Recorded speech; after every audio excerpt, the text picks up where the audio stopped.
warahmatullahi wabarakatuh. Sobat Soli dan Solihah SDT Rahmaniyah dan juga keluarga besar Yayasan Pendidikan Rahmaniyah yang dimuliakan Allah Subhanahu wa taala. Alhamdulillah pada kesempatan hari ini kita masih dapat mengikuti atau melaksanakan kegiatan Ramadan kita, puasa Ramadan, dalam rangka sebagai penguat keimanan kita dan sebagai perintah dari Allah yang harus kita lakukan. Pada kesempatan sore hari ini kita masih diberikan oleh Allah Subhanahu wa taala kenikmatan Islam, kenikmatan kesehatan sehingga kita bisa melakukan ibadah puasa Ramadan sampai akhir bentuk nanti. Kalau kita lihat suami dan istri, dia akan mencari jodoh. Pada awal-awalnya akan terasa yang manis-manis saja yang akan disampaikan.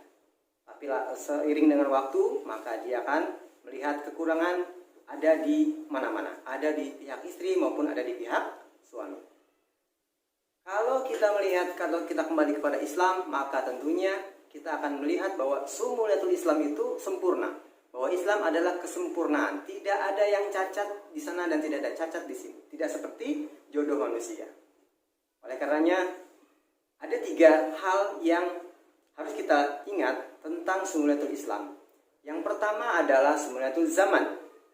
Bahwa Islam itu bergerak dari zaman Nabi Adam sampai Nabi Muhammad dan bahkan sampai akhir zaman. Allah menurunkan Rasul-Rasulnya untuk menyampaikan al-Islam secara menyeluruh sampai akhir zaman tadi.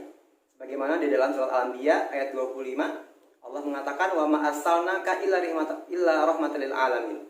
Bahwa sesungguhnya kami mengutus manusia, kami mengutus nabi, mengutus rasul sebagai pengingat kepada manusia dan seluruh alam. Yang kedua adalah sumuliyatul Islam dalam hal manhaj atau pedoman.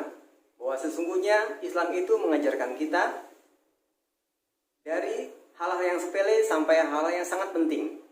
Dan juga Islam mengajarkan kita dari hal-hal yang dari masuk WC sampai masalah negara.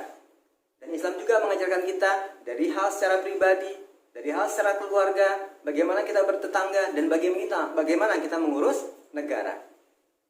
Karena di dalam Islam, sumuliyatul Islam ada 2 pondasi.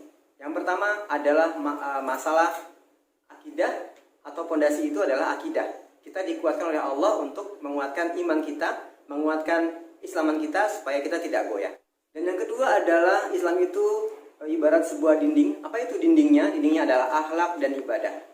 Seseorang dikatakan baik Islamnya ketika dia beribadah dan juga berakhlak mulia. Tidak mungkin seorang muslim itu dia berakhlak mulia tetapi akidahnya tidak benar. Tidak mungkin seorang muslim itu dia taat beribadah tapi akhlaknya berantakan. Jadi 2 hal ini sangat dikuatkan oleh Islam, bagaimana kita mengatur kehidupan kita sebagai manhaj dan pedoman hidup. Dan yang ketiga adalah sumuliyatul makan atau sumuliyatul tempat. Bahwa Islam itu diturunkan oleh Allah Subhanahu wa taala bukan hanya di negeri Arab, bukan hanya di negeri Indonesia, tetapi juga di seluruh penjuru dunia. Oleh karenanya, kita senantiasa selalu bersyukur bagaimana Islam berkembang di Eropa, di Asia, bahkan di Amerika juga Islam telah berkembang dengan baik karena memang nilai-nilai keislaman, sumuliyatul Islam itu telah dimengerti oleh masyarakat di seluruh dunia. Oleh karenanya pada kesempatan yang baik ini kita ingat di dalam sebuah suratnya Allah mengatakan al-yauma akmaltu lakum dinakum wa atmamtu alaikum nikmati wa raditu lakum islami dina. Dan pada hari ini telah aku sempurnakan agamaku untuk kamu, dan telah aku cukupkan nikmatku untukmu juga, dan aku ridhokan Islam sebagai agama engkau, agamamu. Oleh karenanya kita bersyukur kita menjadi umat yang muslim, umat yang beragama Islam, karena Allah akan memberikan sekali lagi kepada kita semuanya, memberikan keselamatan insya Allah dunia dan akhirat. Oleh karenanya dalam bulan Ramadan ini kita berdoa kepada Allah agar Allah tetap memberikan hidayahnya kepada kita semuanya, supaya kita menjadi orang-orang yang tetap bersyukur karena kita sudah menempuh kehidupan ini dengan cara-cara Islam. Billahi taufiq wal hidayah. Assalamualaikum warahmatullahi wabarakatuh.